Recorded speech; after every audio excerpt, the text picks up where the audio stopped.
Il était une fois, au cœur profond de l'Afrique, là où la terre rouge rencontre le ciel infini et où le soleil danse chaque matin avec l'horizon brumeux, vivait un peuple ancien qui avait fait des eaux son temple et son refuge. Ce peuple ne portait pas de nom spécifique, car il se considérait comme les enfants du fleuve, les gardiens des sources sacrées qui serpentaient à travers les vallées verdoyantes et les plaines dorées. Parmi eux, une lignée de femmes avait été choisie par les esprits ancestraux pour servir d'intermédiaire entre le monde visible et le monde invisible, entre les humains et les divinités aquatiques qui régnaient sur les profondeurs mystérieuses. Ces femmes étaient appelées les gardiennes des marées, et leur devoir était de veiller à l'équilibre fragile entre la sécheresse et l'inondation, entre la vie et la mort, entre la terre ferme et l'océan des âmes.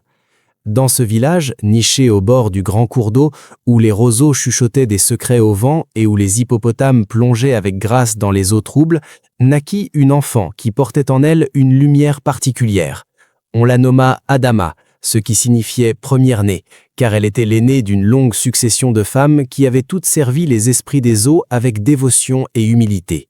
Dès son plus jeune âge, Adama montra des signes évidents de sa destinée exceptionnelle. Ses yeux, d'un brun profond comme la terre fertile après la pluie, semblaient voir au-delà des apparences, captant les mouvements subtils de l'énergie qui circulait dans la nature.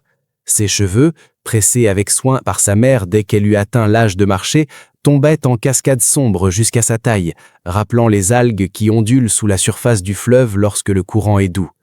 Sa mère, Aminata, était la grande prêtresse du village, une femme dont la sagesse était respectée par tous, des plus jeunes enfants aux anciens aux cheveux blancs. Aminata avait transmis à sa fille tous les secrets de leur lignée, lui apprenant les chants qui apaisent les tempêtes, les danses qui appellent la pluie bienfaisante et les prières murmurées qui guérissent les maux les plus profonds de l'âme et du corps. Chaque matin, avant que le soleil ne perce l'horizon, Adama se rendait sur les berges du fleuve pour accomplir son rituel quotidien.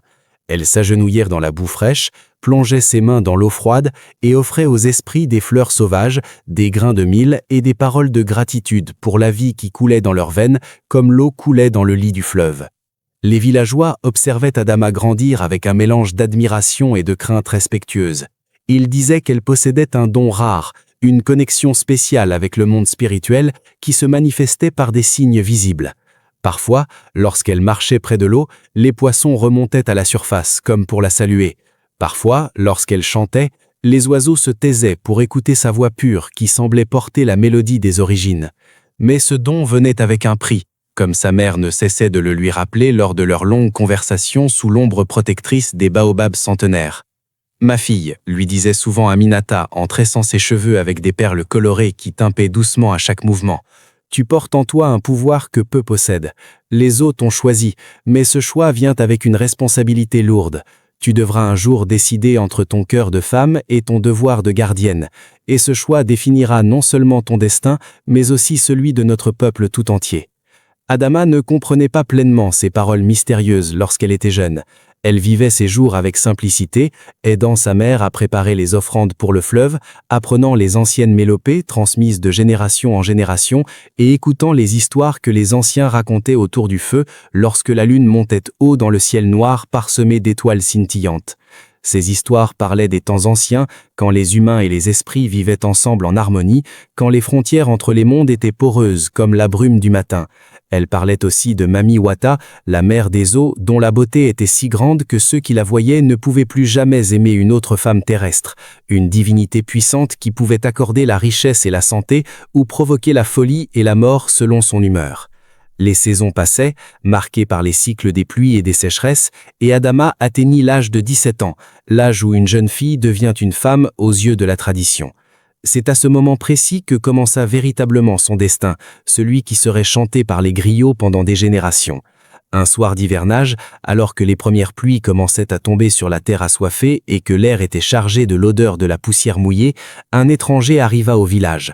Il se nommait Kofi et venait d'une contrée lointaine, au-delà des montagnes bleues que l'on apercevait à l'horizon par temps clair, là où les terres étaient arides et où les gens vivaient dans des villes de pierre plutôt que dans des cases de terre et de paille. Kofi était un conteur, un griot voyageur qui portait dans sa mémoire des milliers d'histoires et dans son cœur une soif insatiable de connaître les secrets des peuples qu'il rencontrait sur son chemin. Il avait traversé des déserts brûlants, des forêts denses et des rivières dangereuses pour arriver jusqu'ici, guidé par des rumeurs qui parlaient d'un village où les eaux obéissaient au chant des femmes. Dès qu'Adama vit Kofi, quelque chose en elle frémit, comme les feuilles du palmier sous la brise du soir. Ses yeux rencontrèrent les siens, et dans ce regard échangé naquit une étincelle que ni l'un ni l'autre ne put ignorer, une connexion immédiate qui transcenda les mots et les conventions sociales.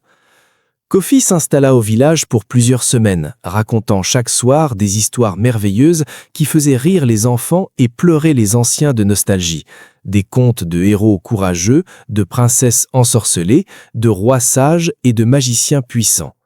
Mais Adama sentait que Kofi cachait quelque chose derrière son sourire charmant et ses paroles mélodieuses. Parfois, la nuit, elle l'entendait murmurer des paroles dans une langue qu'elle ne connaissait pas, et elle voyait dans ses yeux une tristesse profonde qu'il tentait de dissimuler derrière son éclat naturel. Un soir, alors que la lune était pleine et que le village dormait d'un sommeil paisible, Adama se rendit sur les berges du fleuve pour accomplir son rituel nocturne.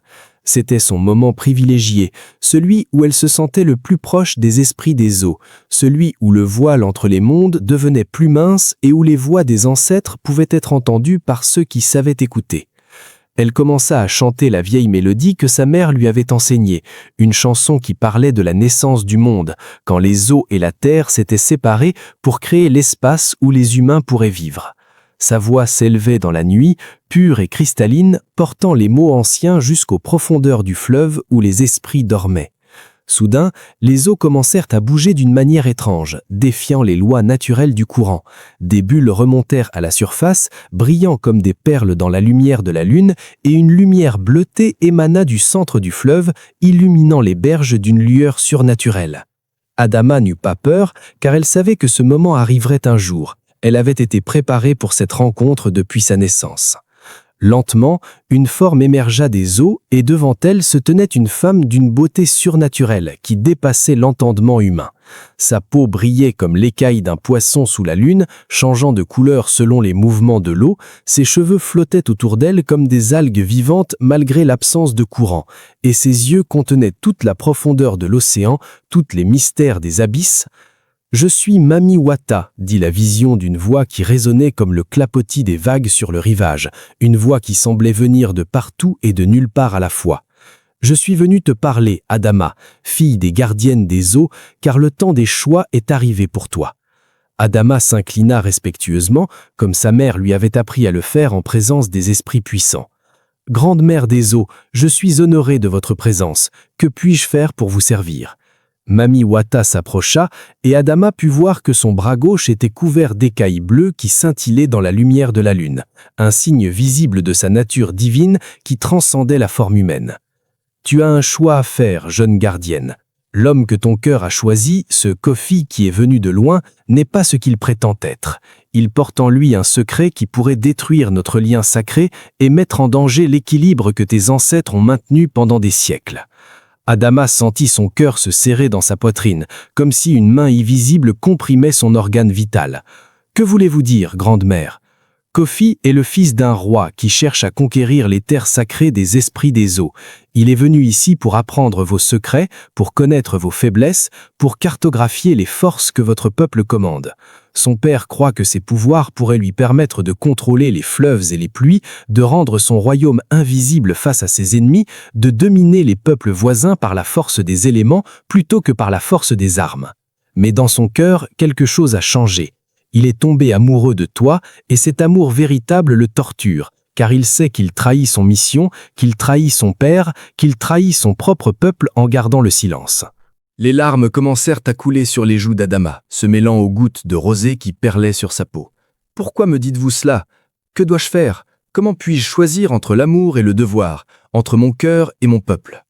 Mami Wata posa sa main écailleuse sur l'épaule de la jeune fille, et Adama sentit une chaleur étrange se diffuser dans tout son corps, une chaleur qui n'était ni froide ni chaude, mais qui semblait venir d'une autre dimension.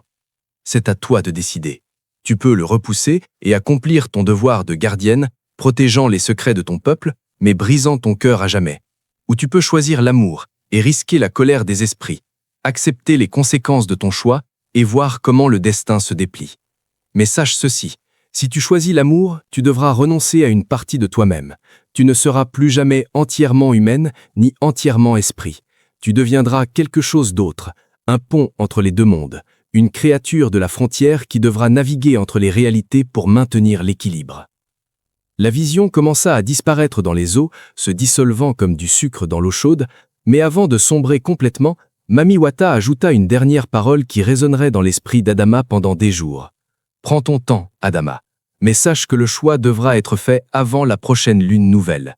Après cela, il sera trop tard, et les conséquences de ton indécision pourraient être catastrophiques pour tous ceux que tu aimes. » Adama resta longtemps sur la berge, les larmes se mêlant aux gouttes de pluie qui commençaient à tomber du ciel noir, son cœur déchiré entre le devoir qu'elle avait envers son peuple et l'amour naissant qu'elle ressentait pour Kofi.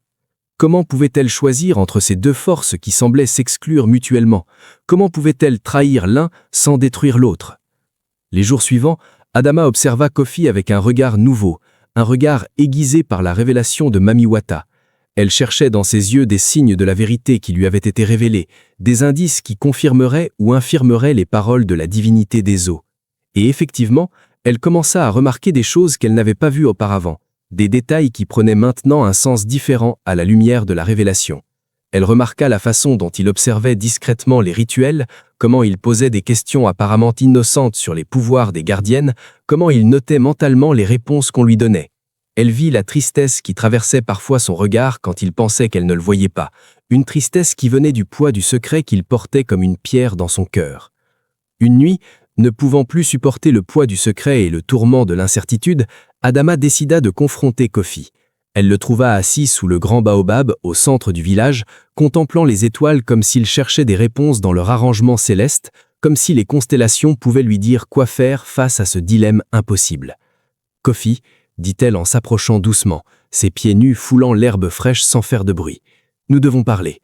Il est temps que la vérité soit dite entre nous. » Le conteur sursauta légèrement, puis lui fit signe de s'asseoir à côté de lui sur la racine massive de l'arbre ancestral. « Adama, je sentais que tu avais quelque chose à me dire. Tes yeux portent un poids que je n'y avais jamais vu auparavant.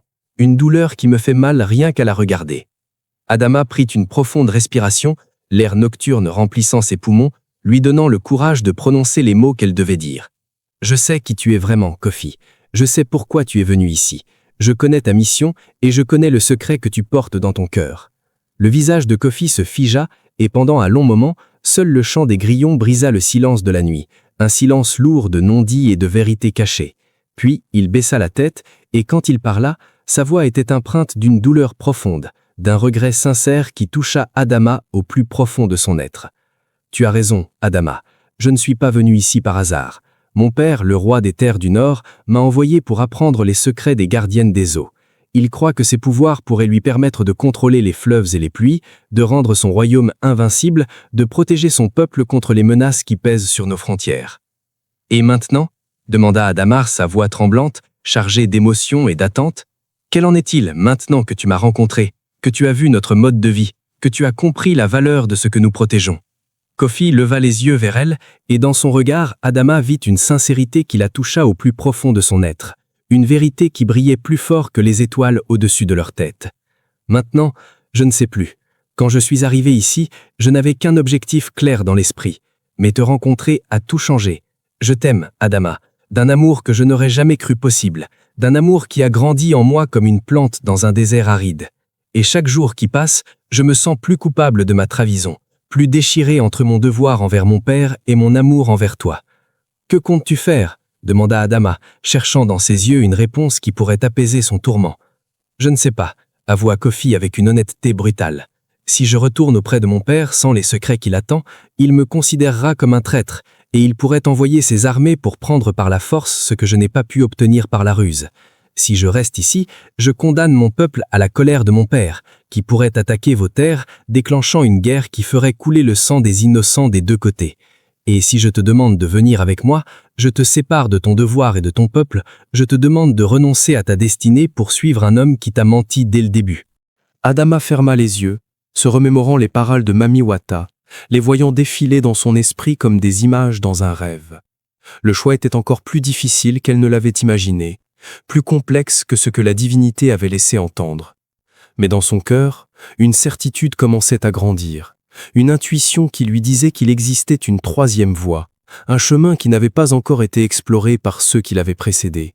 « Il y a peut-être une troisième voie », dit-elle lentement, ouvrant les yeux pour regarder Kofi avec une détermination nouvelle. « Mami Wata m'a parlé d'une possibilité. Si je choisis l'amour, je deviens quelque chose d'autre, un pont entre les mondes. Peut-être que cela pourrait nous permettre de trouver une solution qui ne sacrifie ni l'amour ni le devoir, qui ne détruise ni ton peuple ni le mien. » Kofi la regarda avec étonnement, ses yeux s'élargissant de surprise. « Tu as parlé à Mami Wata? Elle t'est apparue ?»« Oui, » confirma Adama. « Elle m'a dit que si je choisis l'amour, je ne serai plus jamais entièrement humaine. Je deviendrai une gardienne des deux mondes, capable de naviguer entre le monde des humains et celui des esprits. Mais ce choix doit être fait avant la prochaine lune nouvelle. »« Et que choisis-tu » demanda Kofi, retenant son souffle, attendant la réponse qui définirait le reste de leur vie. Adama prit les mains du jeune homme dans les siennes, sentant la chaleur de sa peau contre la sienne, sentant le battement de son cœur synchronisé avec le sien. « Je choisis l'amour, mais pas de la manière que tu imagines. Je ne te suivrai pas dans ton royaume, et tu ne resteras pas ici. Nous devrons trouver un moyen de servir de pont entre nos deux peuples, d'empêcher la guerre que ton père pourrait déclencher, de créer une alliance basée sur le respect mutuel plutôt que sur la conquête et la domination. » Les semaines qui suivirent furent remplies de préparatifs secrets, de discussions nocturnes et de plans élaborés dans l'ombre. Adama et Kofi travaillèrent ensemble, unissant leurs connaissances et leurs compétences pour créer une stratégie qui pourrait satisfaire les deux parties sans compromettre leurs principes fondamentaux. Ils décidèrent d'organiser une grande cérémonie qui réunirait les deux peuples, une célébration de la paix et de l'union entre les terres du Nord et les villages du fleuve. Un événement qui marquerait le début d'une nouvelle ère de coopération et de respect mutuel. Adama utiliserait ses pouvoirs de gardienne pour invoquer la bénédiction des esprits des eaux, montrant à tous que les forces naturelles ne pouvaient être contrôlées par la force, mais seulement honorées par la révérence. Kofi convaincrait son père de la valeur d'une alliance plutôt que d'une conquête, lui montrant que la véritable puissance réside dans l'union des peuples plutôt que dans la domination d'un seul sur les autres. La nuit de la lune nouvelle arriva enfin, marquant le moment ultime du choix et de la transformation.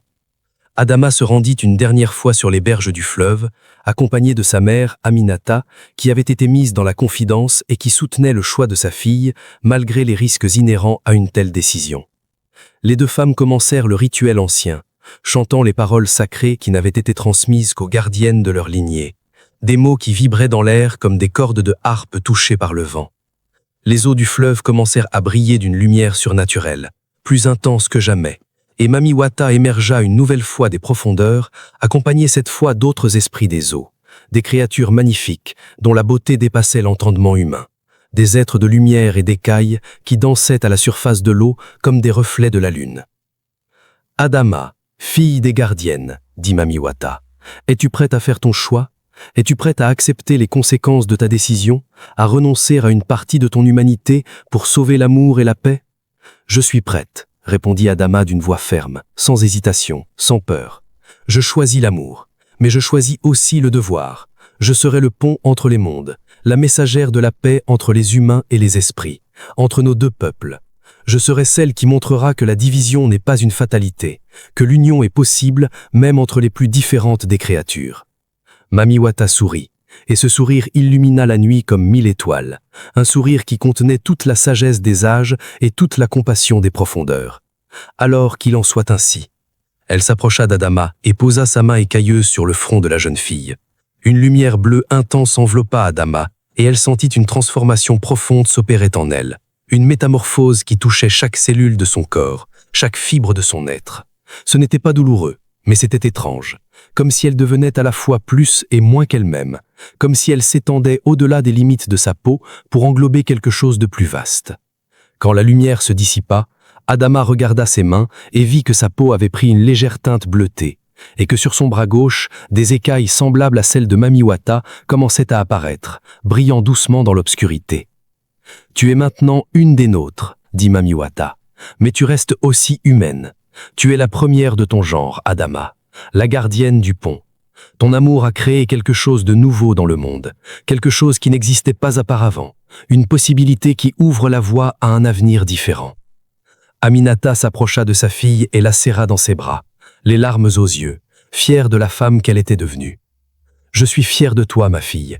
Tu as trouvé une voie que aucune de nous n'avait jamais envisagée, un chemin qui honore à la fois ton cœur et ton devoir. » Le jour de la grande cérémonie arriva, et des centaines de personnes des deux peuples se rassemblèrent sur les berges du fleuve, curieux et inquiets, espérant et craignant à la fois ce qui allait se passer.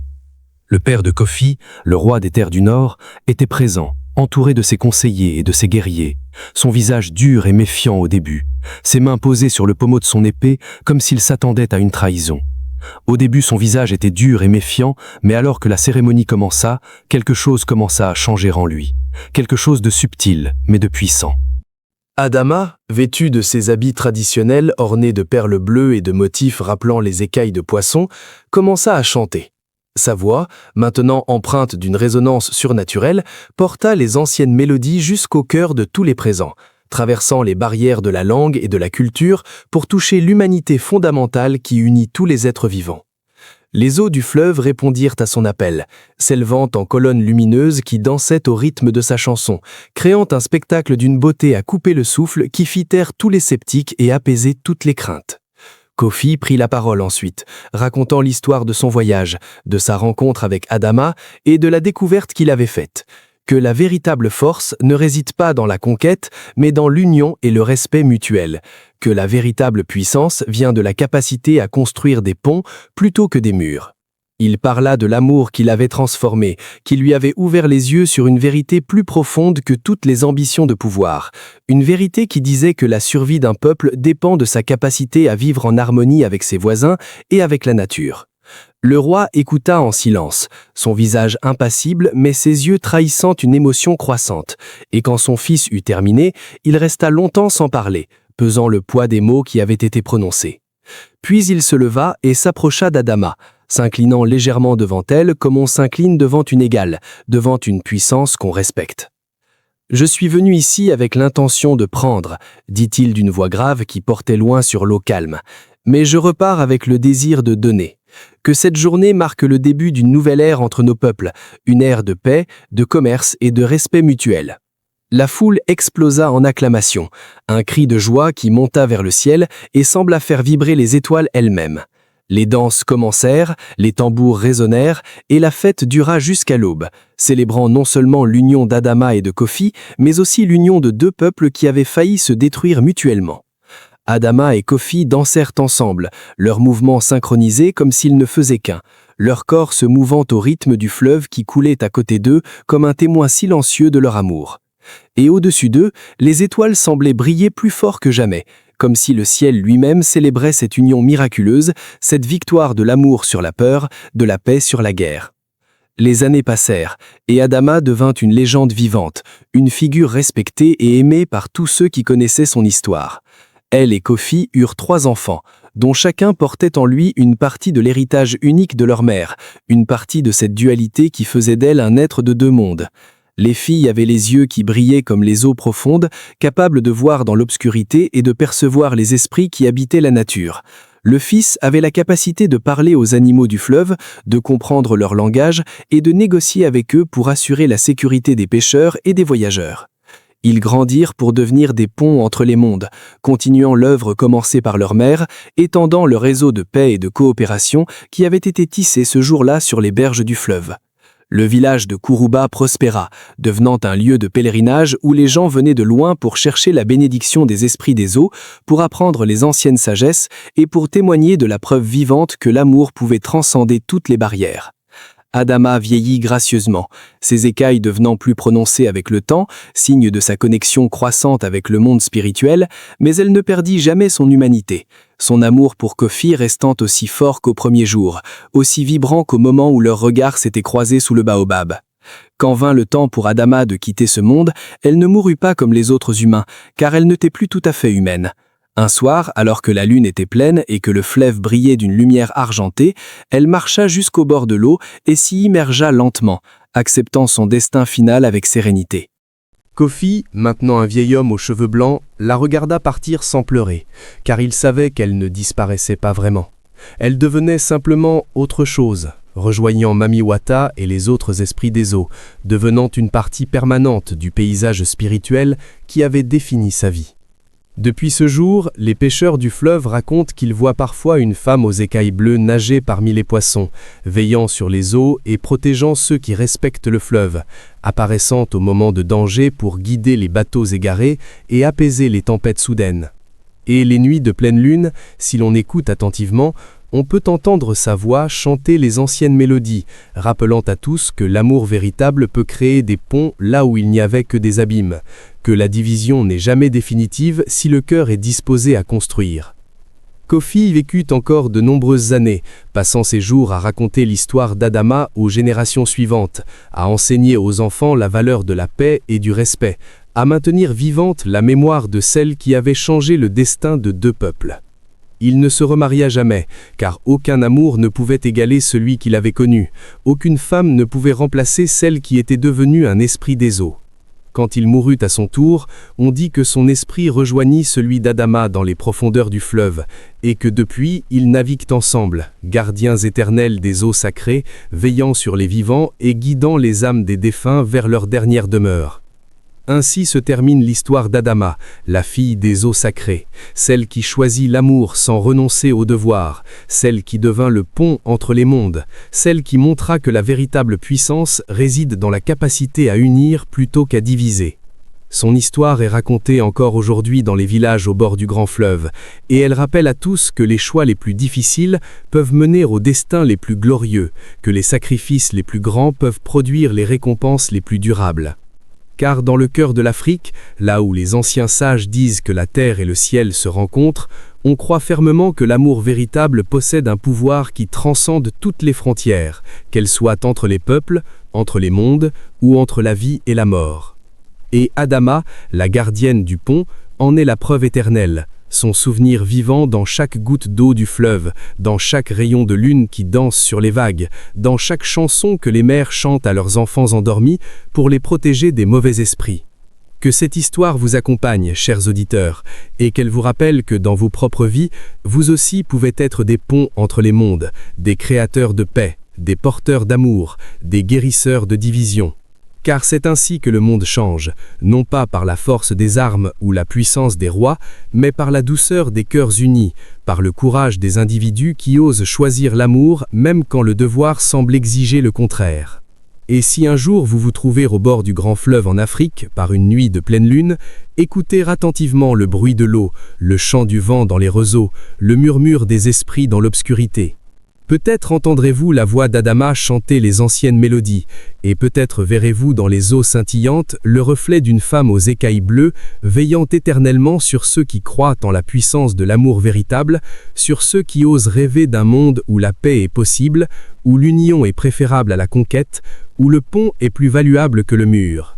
Ainsi soit-il, ainsi sera-t-il, pour toujours et à jamais, tant que le fleuve coulera et que la lune brillera dans le ciel noir de l'Afrique éternelle. Si cette histoire a résonné en vous, alors la mission d'Adama continue à travers nous. Elle a choisi de construire un pont entre les mondes pour unir les cœurs. Aujourd'hui, je vous invite à construire ce pont ensemble. Pour ne manquer aucune légende et soutenir la transmission de ces contes, abonnez-vous à la chaîne, partagez et activez les notifications. Et parce que cette histoire vient du cœur de l'Afrique mais s'adresse au monde entier, je veux voir jusqu'où elle peut voyager. Mettez en commentaire le drapeau de votre pays. Montrez que nous sommes tous unis par les mêmes émotions, les mêmes rêves et le même amour. Laissez aussi un mot pour dire ce que cette histoire vous a inspiré. Merci de faire partie de cette aventure. Le lien de mon compte TikTok est en commentaire. À très vite pour une nouvelle légende.